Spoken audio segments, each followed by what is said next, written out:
વિસાવદર ખાતે બાબા સાહેબ આંબેડકરની 133મી જન્મ જયંતિ ભાવભેર ઉજવાઈ હતી। વિસાવદર ખાતે વિસાવદર તાલુકાના સમગ્ર દલિત સમાજ દ્વારા ડોક્ટર આંબેડકર સાહેબની 133મી જન્મ જયંતિ પૂરા ભાવભેર ઉજવી હતી અને જેમાં દલિત સમાજના આગેવાનો, અગ્રણીઓ, ભાઈઓ, બહેનો જોડાયા હતા।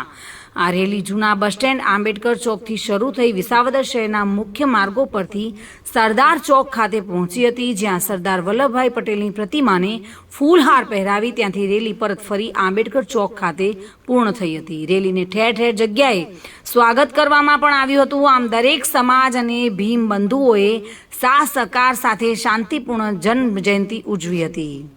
આજે બંધારણના ઘડવૈયા આખા દેશમાં જેની જન્મજયંતિ ઉજવાઈ રહી છે ત્યારે વિસાવદરમાં પણ આજે રેલીનું આયોજન કરેલું અને દરેક સમાજે સાથ સહકાર આપેલો અને દરેક જગ્યાએ રેલીને સ્વાગત પણ કરેલા। તો આવી જ રીતે વિસાવદરમાં શાંતિપૂર્વક રેલીનું આયોજન થયું છે।